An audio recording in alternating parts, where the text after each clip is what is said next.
Well, hi everybody again. Welcome to the show. Good evening, everybody. And we're going to be doing a nice packed show tonight. Quite a controversial one, really, because we're going to talk about the immigration crisis. We're going to put our spiritual eyes over it and have a think about it, have a think about the future. We can open up the topics all the way through as we go through as well. Also, we've got some interesting stuff to show you from D-Day, some funny sort of humorous, light-hearted clips in the middle.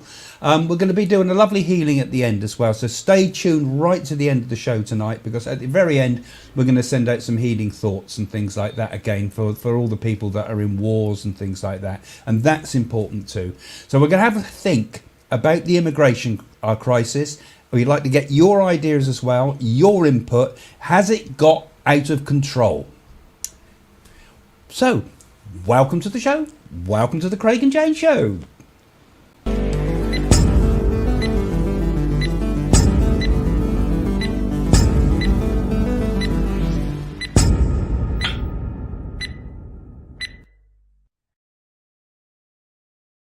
Quick intro for us now, guys. Yeah, so, right, Jane, it's quite a topic, isn't it? Well, I know I got my views. A lot of people won't like it, but there you go. Well, I'm a woman of words, and I say it as it is. Yeah, I think I've got a lot of the questions already here from some of the patrons, can get us going as well with it. But I think most of us, don't you think most people kind of have it a bit upset by the idea that it's not so much immigration that's the problem, because we've had people from all over the world come to this country for a long time. We've had people from all over the world. You with me? I'm certainly over my corner. I'm with me at the moment. We've had lots of people all over the world saying come hello, to the country, and we're going to just let the hellos come up, Jane. We decided, right? Yes. Okay. Hello from Cornwall. You want to do hellos to everybody? Yeah. Hi, Pat. Right. Right. Ready? I'm ready. So we had people from all over the world, haven't we? Coming from all over the world, and it's kind of a bit of a problem. It's not so much, I think, I don't think it's so much the problem that it's having people in the country. It's just the sheer scale of it. I think people have just about had enough of it, because we're only a small island, and if we went right back in the 50s and 60s, those ones that were meant to come to Bradford were welcomed, and they had jobs and it gave them opportunities. But, you know, one thing comes to mind is that Enoch Powell, dare I say it, he said rivers of blood, and this is what's happening in the 21st century. We got all these stabbings, and, you know, it's not safe for our children to go out at night. Why are we putting up with this? Why are we so weak that we have to accept it? And I think really we've got to have change, because we're losing our country, we're losing our identity, we're getting doctors that, you know, there's not many doctors here anymore. You can't get an appointment at a doctor or anything. We've got all these, I mean, to really be honest, if I was Prime Minister, I would bring back the labour exchange, that you offered a second job. If you don't get it, you don't get paid. Cool. The way you all talk, the next thing they'll be doing is bringing back national service. No, that won't work. That won't work. I think it's, when you think about it, we're all immigrants. Every single person in Britain is an immigrant. We've got immigrant blood of some sort. Wessex. Because we've got people from Norway. We've got people here from France. In our blood is the Germans, the Celtic blood. We've got Britain and the French. You know, Britain's been conquered and conquered and conquered, and it's the same throughout Europe too. All the European countries are all a mix of different blood groups. So all of us are immigrants of some sort. But I think what's happening is kind of the disruption to the society. It's like, how many of you out there, for example, have ever got a Turkish barber on your high street, or maybe 2 Turkish barbers, or maybe 4 Turkish barbers? Have you ever inquired if any of them are Turkish? They're all Albanians. So these sort of places are often used as just money laundering places. Same with some of the car washes. Same with some of the nail bars and things like that. Yeah. We got all, so we kind of keep thinking that we're all getting hoodwinked, and we all have to kind of go along with this. Who decided to do all this? Yeah. And I think it's become disruptive to the society at large? I'd like to hear what people have to think about this, because, you know, I think this is a general feeling of the spirit of the age at the moment with people, certainly in Britain and America. A very interesting lady that came to me for a reading, and she said, I worked all my life from the age of 14, and we didn't have a lot of money, she said. We had enough food on the table, and we didn't look for grand things. She said, now it's getting out of hand. She said, when's it going to stop? How did it all happen? All these people coming over here. Take, for example, my brothers were quite young. They went off to war, and we're lucky they came back and that. She said, it's all got out of hand, and all these high prices and that. And I want to know, where did it all start and come from? I've got a few comments from the patrons here that I think are quite interesting. Like, this one comes from one of the patrons I know is from Indian heritage.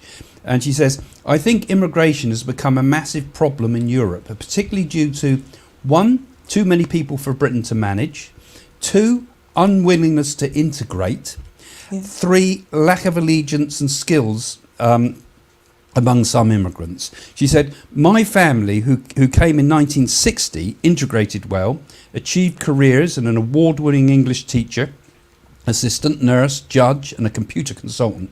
We married into English families, and the grandchildren are in or have completed university, with one becoming a policewoman.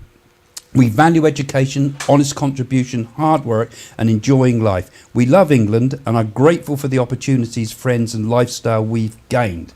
You see, now that's somebody... Is that Sheila? Well, I said a lady. It sounds like Sheila to me. That's what I'm picking up psychically. And so anonymous for people. Thank you. Anyway, it's these things are become, I think many people have managed very well into the country, haven't they? They've integrated well. But what we're getting now is we're getting so many coming in that what you're forming, I think, is ghettos of people. And you're getting groups of people. You're getting towns that are all whole sections of towns that are one particular ethnic group or one particular country or one particular religion. And I think it's disruptive. So have your thoughts, guys. We'll have some thoughts from you as we go along. I think we watched a programme because I had a lady that came over from Southern Ireland, and I didn't realise it was so bad in Ireland, all these illegal immigrants. They're giving them tents, giving them money. We watched it, didn't we? Yeah, Craig? well, the tents have all been shifted this week. But Ireland's got this particularly hard problem there in Dublin, as Pauline's saying, because the government were giving out the tents. The tents weren't bought; they were just handed out. They had no one to shelter anybody. Now they've suddenly cleaned it all up. But where they're going to put all these people? They put them into almost camps, which is a dangerous thing because people are flooding over. Because the policy about Rwanda, those that in America might not know about this, the Prime Minister here has been saying anybody that's here illegally will be flowing back to Rwanda. So they've all flooded across into Ireland because there's an open border there between Northern Ireland and Southern Ireland, and it's meant that they're overwhelmed with illegal immigrants who are illegal in this country and now illegal in Ireland. Well, the thing is, we don't put our people first, do we? Our people that really in need, they're at the bottom of the ladder. Because if you have an illegal immigrant and they want dental service and they go to the hospital, then that dentist has got to get an interpreter because he can't speak their language. Then you get a person here that needs dentistry and they can't get an appointment on the National Health. You see, I think Paula there just popped up on screen. She's got a point there because I think there's something more to this than meets the eye. Because you think about the countries that have got the problem. Japan hasn't got the problem. They don't allow in loads and loads of immigrants. China certainly doesn't allow in immigrants. In fact, they're very, very bad to their small ethnic groups. Russia certainly doesn't allow in anybody out. And the Arab world don't take a single person even from their own Muslim faith. They're just all shipped over to Europe. So is there an agenda behind this? Or is it just that the West has become so weak and so tolerant that our tolerance is being taken advantage of? I mean, is our tolerance being taken advantage of in so many other areas in life? Not just with this problem we've got with multiculturalism that just doesn't work. And this being forced upon us, which was originally the Tony Blair government here in the UK that decided to let everybody in. Or is it something else? Is there something going on behind the scenes there that we're not aware of? or is there some agenda? I mean, there's Chinese immigrants being pushed in along the border into America. You know, when they filmed the people going up through the what's it gap and into Mexico and through into America, there's people from China, there's people from Africa, there's people from all over the world going through, pushing through and breaking through borders. Now, obviously, there's desperate people, and we got to think about these people as well. They're not just immigrants; they are people. But the problem is, what it does is it brings down all the structures there that the West has. Illegal immigration, which a large part of this is, illegal immigration destabilises a country because, like you say, you can't sustain the welfare system, you can't sustain the hospital system, you can't sustain the educational system. They're nearly collapsing. And you can't sustain the police force. I mean, all of it gets completely... And Germany, like Patricia's saying, I mean, terrible problems there because they're just overloaded. And I know Sweden and France. I mean, where's it going to go? What's the solution and what's going to happen in the future, do you think, with this, Jane? Do you think that this is all going to bubble up and people are going to get aggressive towards one another? It's going to be a blood war. Or can we integrate that? It's going to be a blood war, and there's some form of control behind all this. That's what I believe. There's some form of control. See, what's the answer? You see, Donald Trump says he's going to send them all back. He's just literally going to have the biggest deportation there's ever been in history.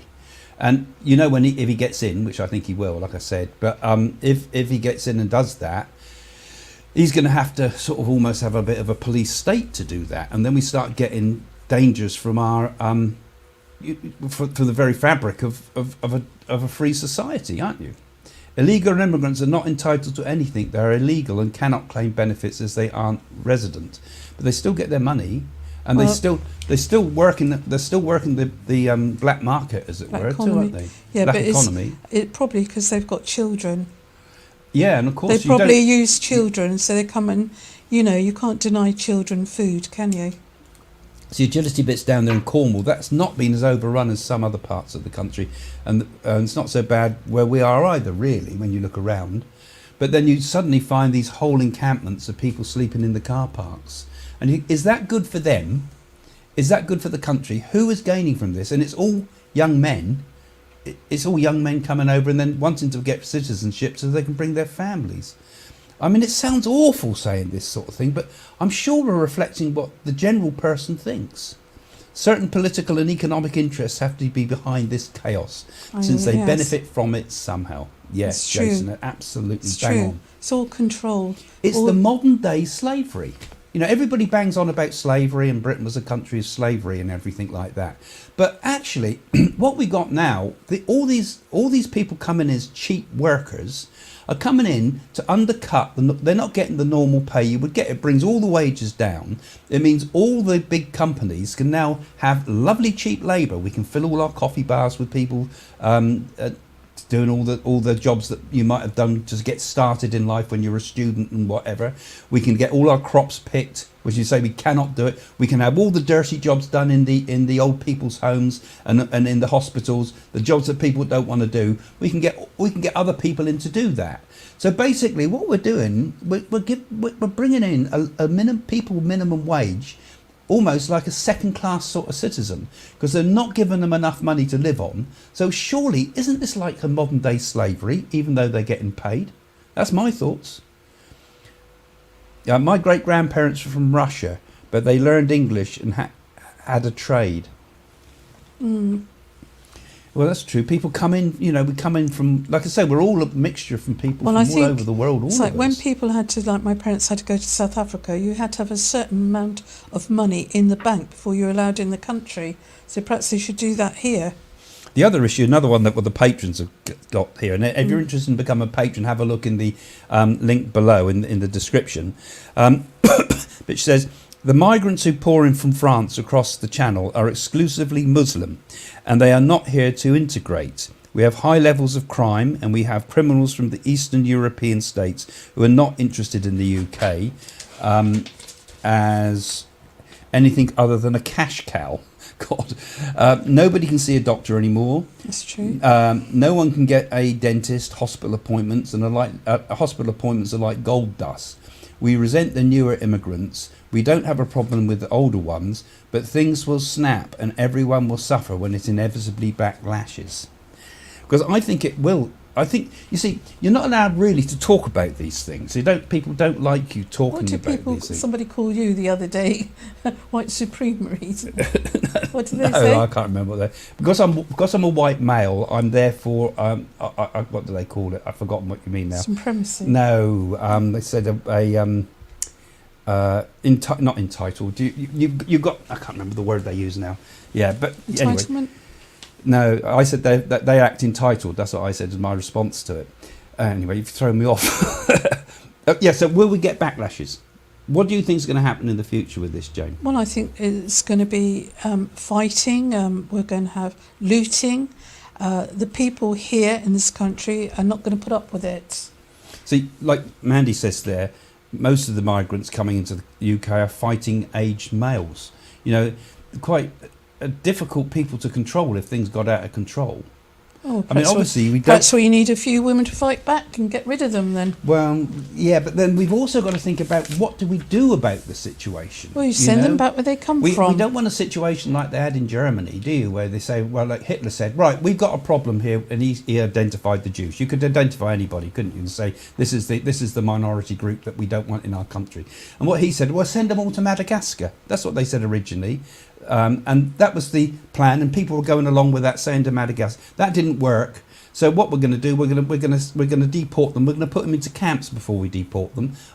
That didn't work. And okay, we can't do that. And then we start getting rid of them. So it went from one to another to another. So you've got to have some form of compassionate way of dealing with this. But first and foremost, I think you've just got to send back the people that have come here who shouldn't be here and in America and around the world. All the Western societies have the same problem, is to return people. Well, start off with the gangs that take money from these people and that. Mind you, and if imprison them. It's the gangs, isn't it? If I was an American Indian, or American native, I suppose you would say now, but if I was, I would be saying, well, why don't you have all your Europeans back? We'll have our country back. Yeah. Because we swamped the world as well. It does cut both ways, doesn't it? So we've got to find a solution that is. So this Blair is to blame for starting this. I said that earlier on.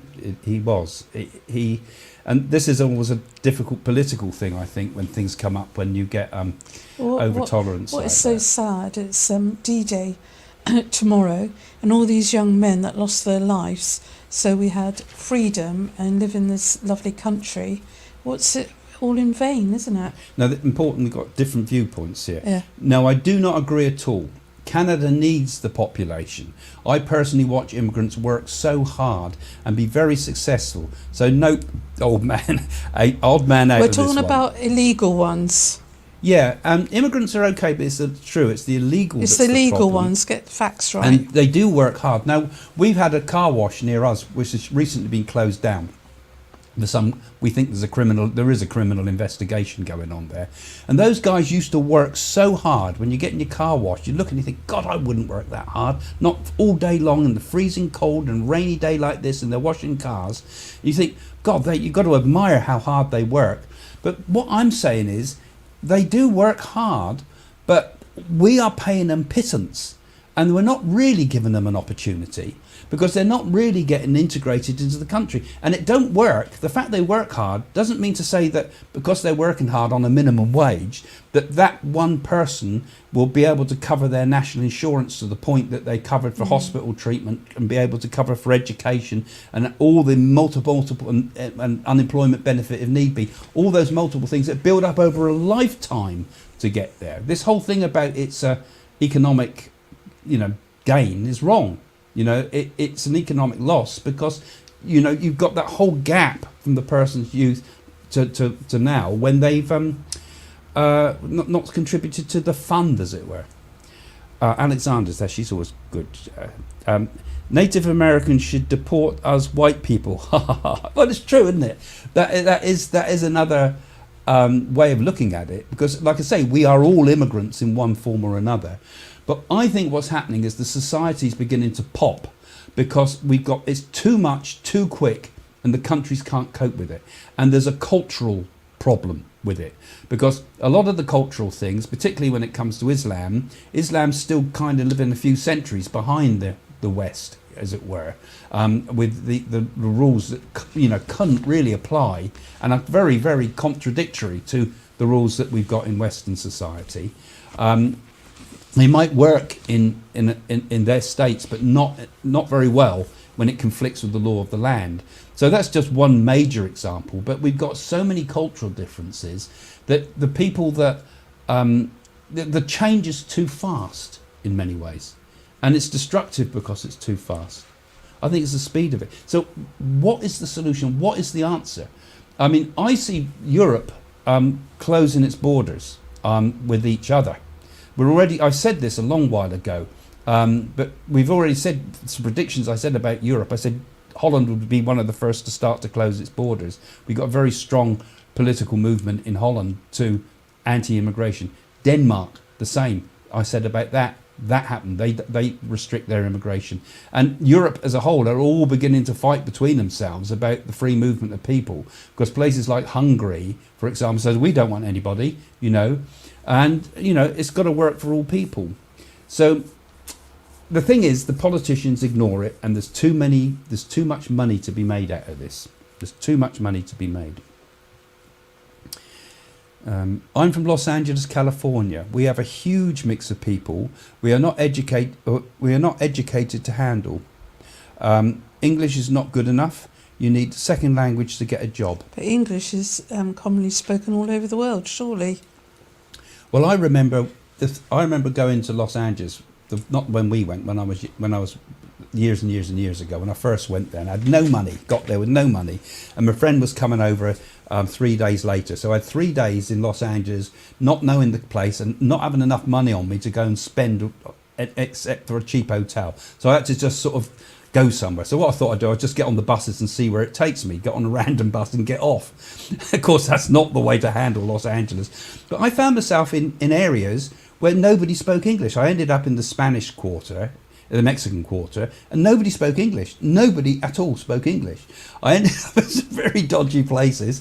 But there was whole areas there that were complete different societies. And this is, when we went to LA, we're going by car from this place to this place because we know what we're doing. But, there's whole sections of countries, of big cities that just are separate countries within countries. I don't know whether that's a good or bad thing, but the British certainly did it when they were in India. You make your own, red post boxes and houses built in the sort of classic British Tudor style as a little enclave up in the mountains in India, So we did the same thing. People don't mix well, but it's the scale of it, I think, is out of control. Do you answer that? Or was it an Indian person? If the West does not start wars around the world or interfere in the internal affairs of nations, the majority of people would not leave their nation. Would you condemn that? Yeah, absolutely. Well, that's true. I mean, most of this has been done because we've abused the rest of the world. Taken all the resources of India, took all the resources of Africa, created a manufacturing country, and then sold it back to them. And in many respects, and also all the problems in the Middle East are caused by Britain and France dividing the map up between them with a ruler, literally a ruler across the map. That one's going to be Iran, that one's going to be Iraq, that's going to be whatever it was, and we're paying the price for colonialism from the past, I suppose, in many ways as well. But then now we're also in the period where, right at the moment we've got all the D-Day celebrations here in Britain, and people are looking and thinking there was a generation in that time where people died for their country and fought for their country and had a real respect for their country, something that I think is completely lost really now. And we look at that almost with awe at these people that would get off the boats and go into... Well, it's like my stepfather was on the Russian... He was an officer on the Russian convoys, and the ship got hit, and he said, I really hate remembering Independence Day remembrance, I saw all my friends caught fire and help me, and he cries, he said I couldn't help them. Do you remember? Yeah. And it was all I see the boat, and then it went down, and he was trying to save them, and he wouldn't take his medals. He said, I'm not deserving of them. Yeah, he wouldn't take them because I remember him telling us about his friends that died there, you know, and his friend burning in the water in front of him. I mean, and he was one of thousands, millions that did that. I must say, the Gurkhas came in, didn't they, and helped out I as mean, well. yeah, The Gurkhas, they were very good. Yeah, I mean the Second World War and the First World War, it was all the people of what was then the Empire. They're all fighting in the trenches, and you know, I think more Indian people died, pretty much than anybody in the First World War. There was huge numbers that died. Anyway, we're going to just suggest to you that you become a patron if you like to follow our show. Have a look in the description below. You'll see some of the patrons' names coming up at the moment. Some thank yous to those of you that support the channel. And don't forget, if you're here for the first time and you like a little bit of controversy, you know, I mean, we're a bit controversial today. We're not always this controversial. In fact, we can open it up to a few more sort of spiritually minded subjects in a minute, I think. But have a look, and don't forget to follow the channel and give us a thumbs up if you can, if you like the channel. But anyway, we've got a little video coming up now. With that D-Day one, we're going to go to it again tomorrow because we had the D-Day celebrations remembrance going on. But we went to one last year at the same time at Southwark, which is near Portsmouth Way, and it's every year, and they do all the celebrations there. But we thought it was quite a nice one to do because it's topical at the moment. We have shown this some while ago, but we're going to show it to you again tonight. So just a little 10-minute break now of Craig and Jane's out and about. If I can find the mouse, it always disappears. Where's it gone? There it is. Here we go.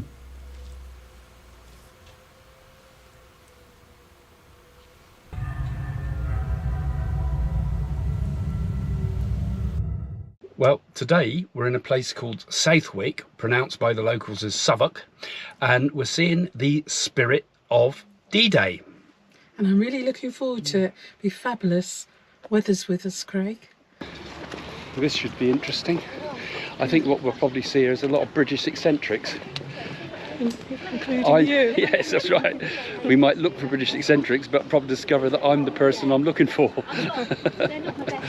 I like the way they've done the windows. It's so any bombs, so it collects the glass. Oh yeah, they got it ready for bombing, haven't they? Yep.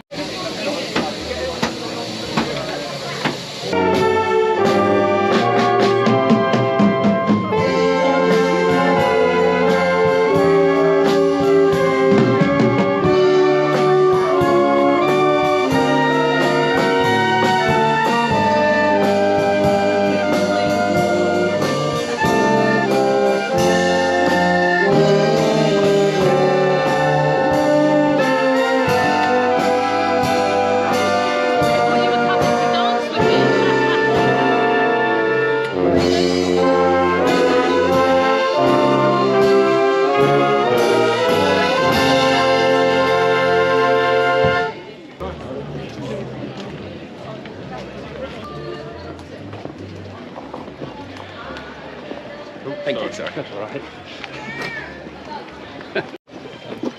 Pulled up in and he's got the pass. He's got to fix the pass. Take a quick back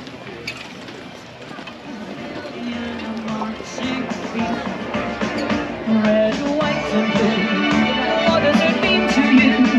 Surely you're proud, shouting around, red away. The empire too, we can depend on you. Freedom remains, these are the chains, nothing to try. There'll always be an influence, and England shall be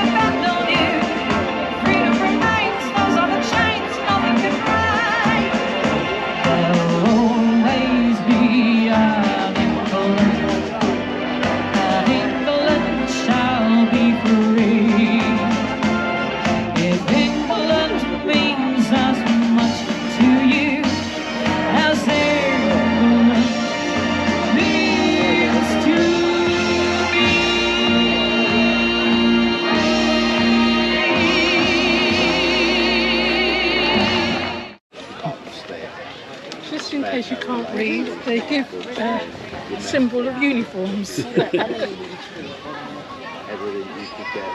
We caught a glimpse of her. Sorry? Is he one of ours? He's not? No, he's one of the enemy.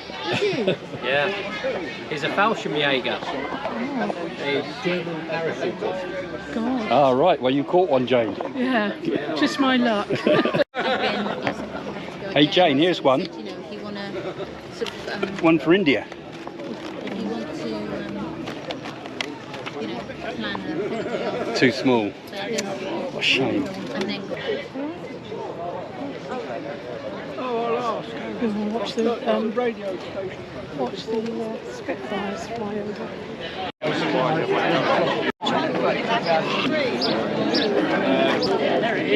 It's one of ours. I don't think it is. No, it is one of ours. It's a Hurricane.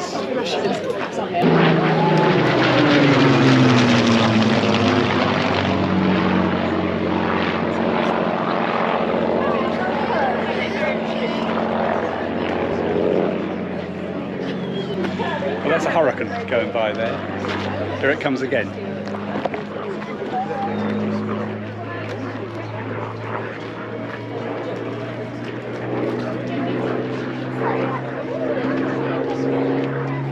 Big waves, people. They can see us. Come on, waves.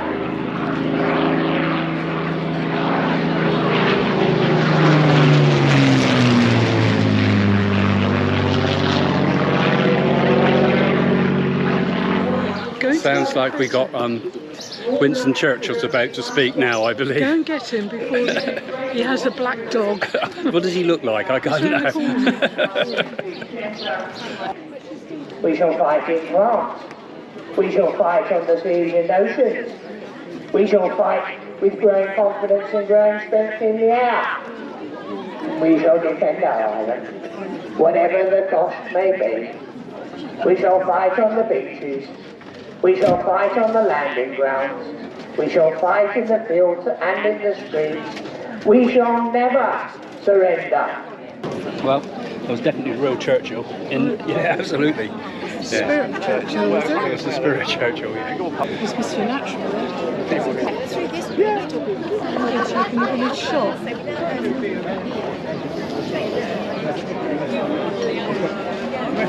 Paraffin Joe there, huh? Paraffin man, that he'd be like a paraffin man. That's why he's got, well, I think, I assume that. Could be a chimney sweep, but we used to have in our street what was called Paraffin Joe. But yeah, we left about. Used to scare us as kids, Paraffin Joe. Down Western. If you'd like to make your way down, if we're interested in that. Right, you a chimney sweep or you a Paraffin Joe? As well. You're a Paraffin Joe? No, I'm a chimney sweep. Paraffin. It's like SO Blue, wasn't it? No. Smoke gets in your eye. Yeah. They asked me how I knew it was SO Blue. That's the one. And then it goes on that. Lower grade people buys, smoke gets in their eyes. Yeah, that's the one. Yeah, no worries. Yeah. 60. We are the Ovaltine little boys and girls. We sing dance and play because we drink horses. Every day we're happy girls and boys. That's it, I remember. I think we might do that next year. If it's good, we might do this one day on the road. Okay, yeah. He's been drinking too much of that paraffin, I think. It's a chimney sweep. So, what do you think about the spirit of D-Day then? I think it's nice that it's never forgotten how all our men fought in the war, and the very fact these villagers and all these people wouldn't have been here today if those men with the fighting spirit didn't fight in the war. Do you think we've lost it now, though? You know, I mean, we've lost. This is kind of a historic event. It's not even taught in schools now. It's not even taught about D-Day and Battle of Britain and things like that. It's all just forgotten and whitewashed over, isn't it? I don't think it should be forgotten, actually, because you look around, it's all this community coming together. And what's fabulous about this, all dressed up like the 1940s, and it's a much more gentler time, isn't it? I think so. Oh, well, a gentler time with extermination camps in Germany and things. I'm talking about this village. We're not talking But it does have a sort of a different sort of energy to it. And I think today caught a bit of that energy, didn't it? Caught a bit of the spirit of that era. You loved the Sir Winston Churchill, didn't you? Yeah, he was pretty good. It really brought it home to you, didn't it? Yeah, it's fun. To actually see Winston Churchill was quite good, actually. He made a special appearance for you, Craig. Yeah.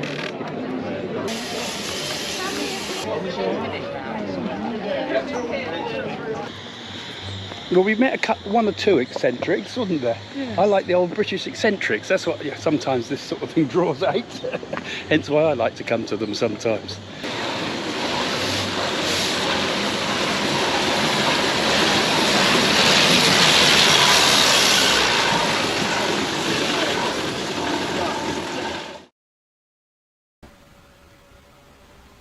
Well, that was fun, wasn't it? I really enjoyed that myself. So that was Suffolk, it's called, but it's Southwick in Portsmouth. We're going there tomorrow if anyone wants to see us there. We're not starring or anything. We're just there on Saturday, and it's on Saturday and Sunday. We're going on the Saturday this time. It's a slightly different show on the Saturday. It's really, really they bring good. all the vehicles and they in. have afternoon tea in the gardens. They have strawberries and cream, traditional high tea, and everybody's so friendly, and it makes as if all the world is forgetting their woes and their troubles, and it's like as it should be now. Yeah, there was a real sense of community there when we go there, actually. And it really, when everybody dresses up, I mean, we ought to dress up too, but I mean, when everybody dresses up, there's a kind of a really feeling of being part of the what it was like. Because Southwark, was where they actually had all they got the original stuff there from the D-Day maps and things that they were using. All on the walls, you know, that Eisenhower and Churchill and the rest all gathered there to plan the actual and you never know, invasion. Craig might do jiggerbugging with me. Yeah, they had that going, didn't they? They had some good music throwing all going the Americans last time. up, swinging under their legs and that. Yeah. It's great, wasn't it? Yeah, it was good fun, actually. And I think it's you know, I always think it's good to remember your history, and I think it's good to remember, you know, your cultural background like that too, really. It made you proud to be English, didn't it? Yeah, it was a British. good feeling about that. Looks like a fun day. Thanks for sharing, Craig. It was really quite something. Like I say, we'll be there. If anybody live local enough to pop into come and speak to us, we'd love You're welcome that. to come up and have a chat always. Marvellous day and reenactment. That should be aware of a great day. Proud to be British. Yeah, it is. And they might enjoy later on. We're going to Daniel and I are going to be Viking Shield maidens. Yeah, we're going to do that one soon too. And talking about heritage and things like that, Jane, I bought one of those kits. One of those kits you can get to test your DNA.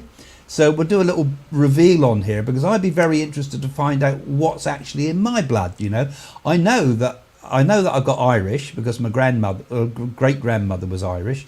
I know that I've got a bit of I should think I've got a bit of Nordic in me because I have blue eyes, and my grandparents came from Lancashire and Yorkshire, where the Vikings were. But I also but I've also got pirate blood in from the Barbary pirates, which are the invaders from Morocco and Algeria. So I'd like to find out, have we got that? I think you've got a bit of German in you. It could be. As most British people have German. Like I say, we're a mix. And it would be I'd be quite interested to see what's there, what's revealed, what sort of are we going to find in our own genes when we say about, you know, immigration. We are all a mix of different races, and it'd be quite interesting to see. I've got a lot of foreign blood in me. Yeah, but the problem I think with the whole immigration thing, it's not so much a thing of race so much. It's more of a thing of cultural differences and cultural clashes and a sense of belonging to a nation. Because I think that what we saw there was a real feeling of atmosphere, like you say, a magical atmosphere of a time lost, and also actually a time being destroyed rapidly in another way too that really annoys me. I'm on the high horse tonight, but the way those little villages like that in Suffolk have been pretty well preserved. You'll notice there all the little houses are still much the same. But you'll get little enclaves like that now in Britain where they just tear it down and put up these huge, great copy-paste estates of houses. And if there's something that's got 200 years old or something, what you'll see them do, and we've said this before, you'll see them knock the top bricks out, and we say that one's about to go, isn't it, Jane? They've knocked a few bricks out there so the weatherer get to it, they can get permission to tear the building down. Sad, and these can be little barns, these can be little tiny tiny things that's insignificant really, but when they add up, all those little bits is what makes a country's history so important. Because I feel that being whatever nation you are, is being part of its history. There's something I think very important. There's something about the collective psychology, the collective energy, the collective group soul, isn't there, of each race or each nation, rather, I should say, that we have this collective. And that's something that perhaps why we get so much resistance, to people being overwhelmed by so many people. Well, I think, it's like in Italy, we've got all different villages and they have festivals, Chili Festival, the Bell Festival, Chestnut Festival, Wildflowers Festival, and it brings everybody together. And we've lost it, haven't we? Yeah, we've lost all that, and they might want to kick us out because we're going over there and invading that beautiful. Might kick you out. We're going to be taking a load of spiritually minded, hippie like-minded people into a little village in Italy, and it could be disruptive. That's why you've got to honour the country you go to. Like when I lived in Israel, I honoured Israel. When I went to India, I honoured India. I tried to behave in their ways. When I go to any country in the world, you try to respect, not try to sort of say, try to walk all over it and say it's all wrong or anything like that. You have respect for the nations you go to, and that's everywhere in the world. And I think those traditions, whichever ones they may be, are so important.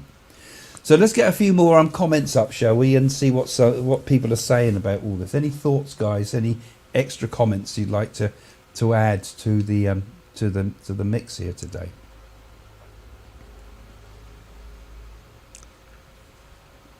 I would never do it as they send it to China or America and they can use it to design viruses for your genetics. Probably true, probably possible. Yeah, who knows what goes on in the background. I have heard that argument before, but I don't think they do that because they'd probably have your DNA already, even with the sort of the. You mean they might clone you, Craig? Yeah, they could clone me. They could have an army of Craig and James storming Europe, storming into Poland. Oh God, that would be terrible. I'm not so sure I go along with that, but I know how people feel because you do get very. You see, again, another problem with today, again, isn't it? We give away everything. We give away our genetics.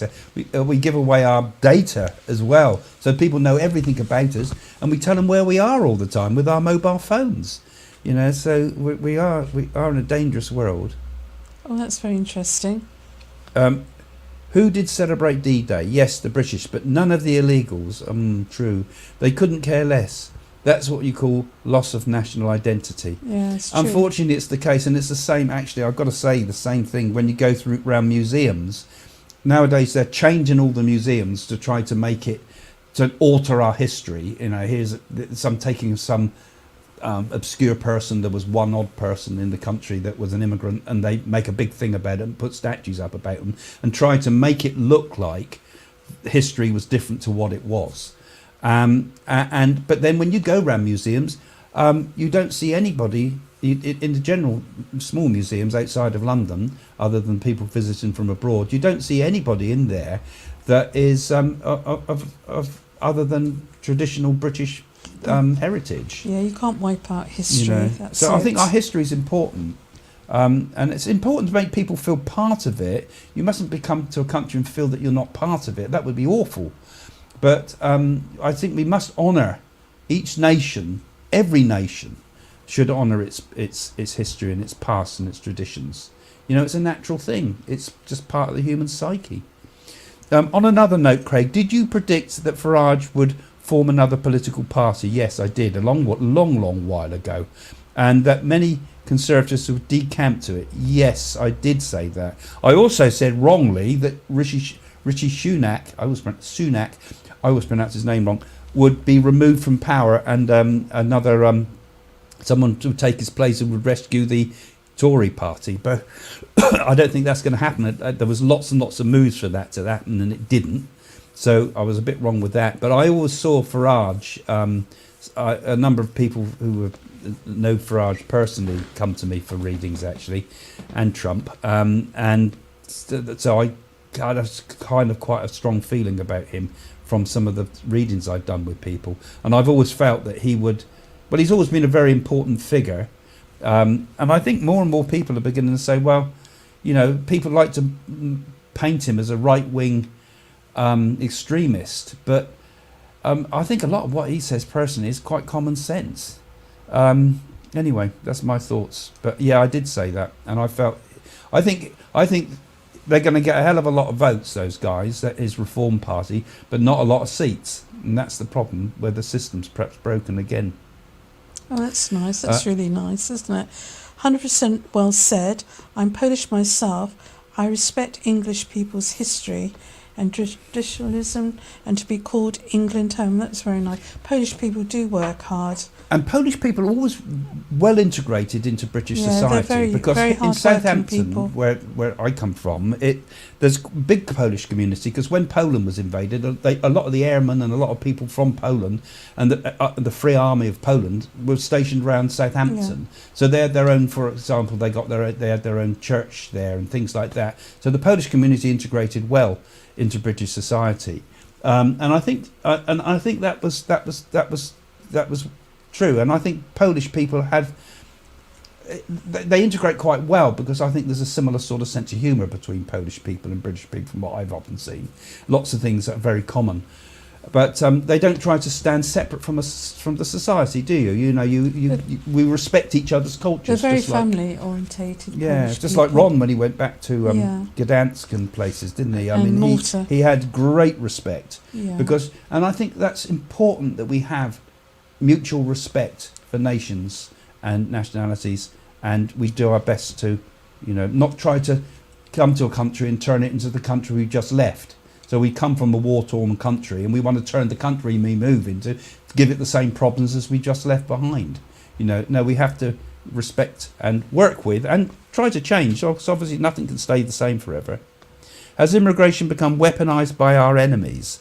A lot of people don't even believe the West has enemies. Yeah, well, who are the enemies, and who would be weaponizing? I think the enemy often is within, particularly in terms of, it's not just we say, you know, we got a cultural clash here, but we also have a clash. These big businesses and things I worry about, because they've become so out of control. There's such an international reach. This is in their interest, and their only interest is to make money, but it is their interest to have a cheap labour force, like I say. And the politicians are all into this too. They're all being paid off by the big companies, and the big companies, the biggest companies, some of the biggest ones are from China, run by the communist parties. Anyway, there I go again.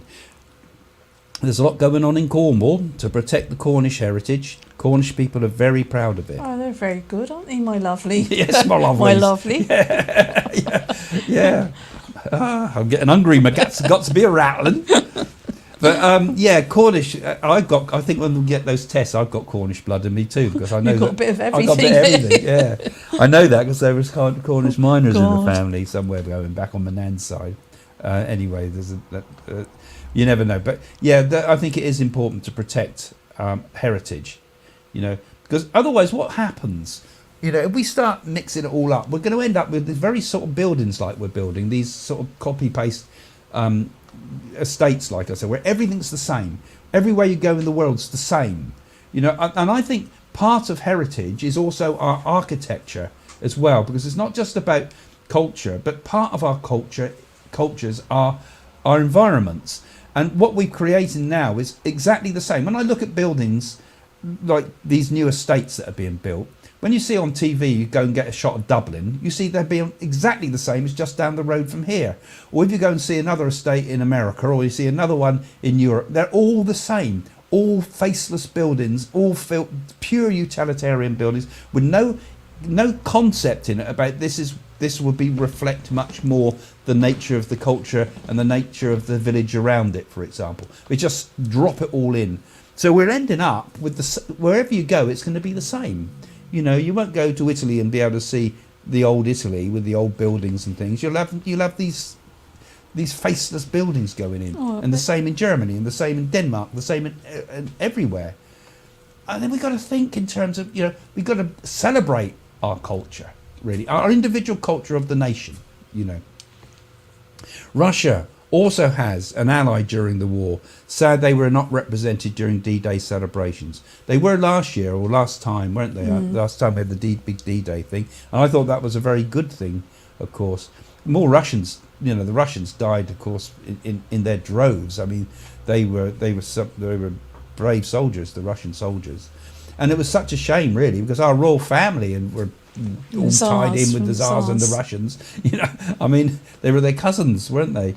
And there was a very strong bond for a long time through history between Russia and Britain. They mutually hated the French, basically, the Russians, and Napoleon.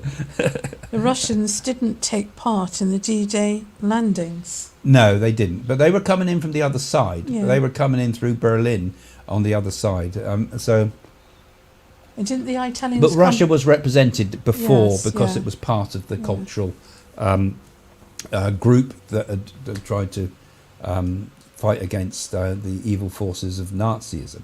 Which, of course, is another thing, you see, that this is where the dangers are getting at the moment. We got similar, all those men were dying on those beaches and fighting for the values that they represented. And we got exactly the same problems raising their head again. And except, we were fighting against Germany in those days, and now the same problems that Germany faced in its time before the rise of the Third Reich and all that, the same problems that caused all that are in multiple countries around the world. So the same problem could flower again somewhere, some ugly flower that could come again, and we could be going through the whole thing all over again. Because, who would have thought that Nazism could have come out of Germany? Who would have thought a civilized country could have come up with that? It could come up anywhere, any of the countries of the world. It could happen in America. This is why we need a strong awakening spiritually to bring the world together. Absolutely. It must happen. I don't see the planet being destroyed. I think history is trying to repeat itself. It always does, doesn't it, karmically? But I think there is a great future for all of us. I don't think the world's going to end for one moment. I think it's all greed at the moment. Yeah, we've got to get it all right for everybody, Yeah. And it's important to make our nations great again, But of course, it can also be twisted. Hitler would have said, "Make Germany great again," which he did, because Britain had absolutely stomped on them after the First World War. So we've got to find the right balance. We've got to find the right middle way somehow. And you're right, it's got to come from something spiritual. We've got to recognise we're all spirit. We're all exactly the same. We're all spirit beings, every single one of us. There's no difference between us fundamentally at heart. Yeah. But there are a lot of cultural differences in the world and that self that's projected into the world. And I think we've got to recognise that as well. So unity within diversity. That's what I say. Yeah. Unity within diversity. Lydia says, but with reincarnation, we were here many times and have lived many different countries and cultures. It depends on your karmic actions, doesn't it, in previous incarnation. Because some people, if they haven't learnt their lessons, then they'll come back again. Yeah, well, every time I go and see these Indian people, they say you're more Indian than European than I am, because you've had so many lives in India, which I think is true. Because we've all been through, and I'm sure if you remember your past lives, or you've had past life regression, or whatever, or you've got some proof through the Naadis. Another thing that's in the description, if you're interested, we've still got some of those available again now. You realise your past lives. We've all been here before, but in different forms and different bodies and different cultures anyway. And just as our genetics are a mix. Nobody's asked, do animals reincarnate, have they? Yeah, we had that. We've done that before when we talked about reincarnation. I feel something very full on will happen in the next year and will help awaken more of humanity. Yeah, it needs to. It needs to come. Really does. And I mean, we're so behind the times, aren't we? To say we're in the 21st century, for me, it doesn't seem as if things have moved on. Well, I've got a few things I'm going to be sharing with you later on. We've got coming to the studio here some Japanese people who are going to want to do something for their show in Japan, which I thought was quite nice. And we're going to be sharing a few sort of predictions with them about Japan and a few of the 2025 predictions. So I'll be sharing some of those with you too. I'm going to do something about Japan coming up and about the Far East in particular, and some of the things that I think is going to happen there that's going to have some major effects upon the world soon. Anyway, so keep following the show, keep following the channel, and don't forget to give us a like. Now, how are we doing? We've got 5 minutes, Joe. We were going to do a little meditation at the end, so I think it would be nice now just to conclude. If we all come together, perhaps, and have a little meditation about, we kind of, when we do this, we send out a healing energy. So you can, so this is a kind of a healing meditation again. So you can include yourself and include your loved ones in this healing meditation. But we'll also just have a little bit of it also to include the nations of the world, and particularly those people who, because when we think about D-Day and all that, there's so many people in the world suffering from war right now, and who have suffered throughout their lives because of the results of war. So we're going to send some healing thoughts to them. So I'll start it off, and Jane will conclude it. Yeah. Long as yours isn't too long. No, we only got a few minutes. Time. So let's all just gather our thoughts together again now, and just close your eyes and join us as we do a little meditation.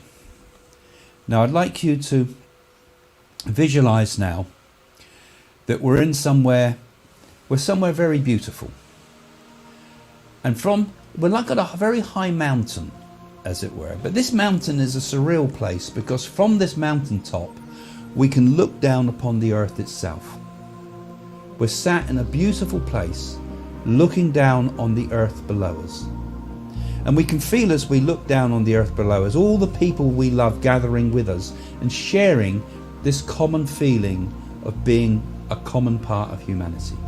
We feel the unity between us. And we're looking down on the earth, and we can reach our hands out and almost touch the earth. And from our hands is coming a beautiful healing energy.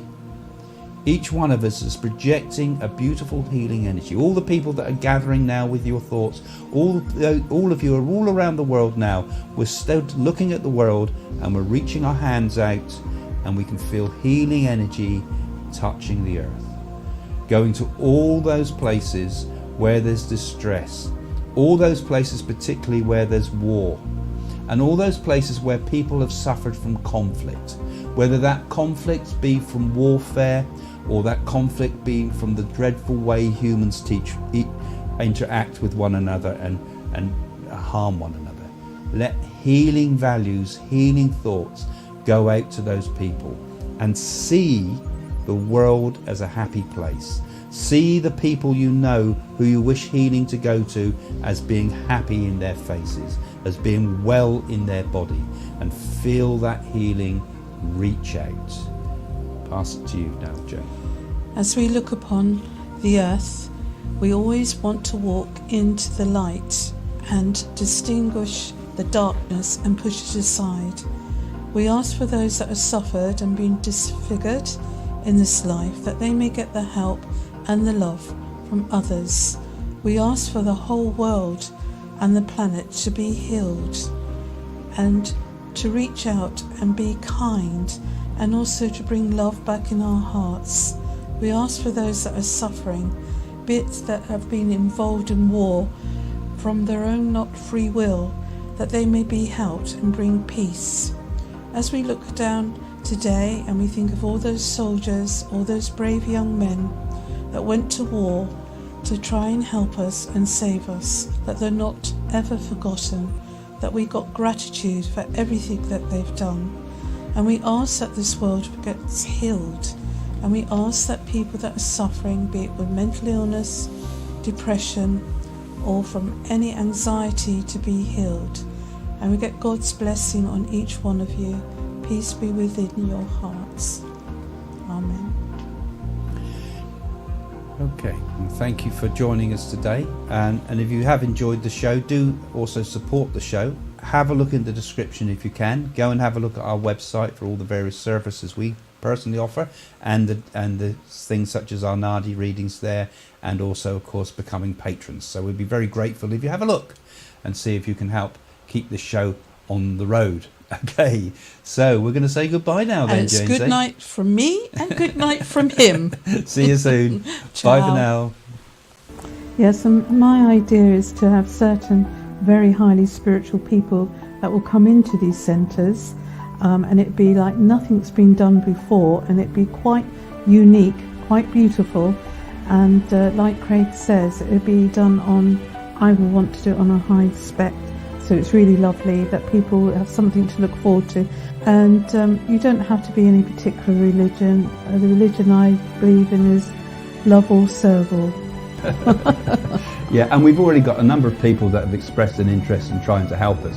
And if those people can start, you know, if you start getting inspired by the shows that you watch every week here and start thinking a bit bigger picture, we can do something between us. It's not about me and Jane. It's about all of us. It's about all of us in these really dark times, because those that have come to the show know that with what we're trying to do, we're trying to raise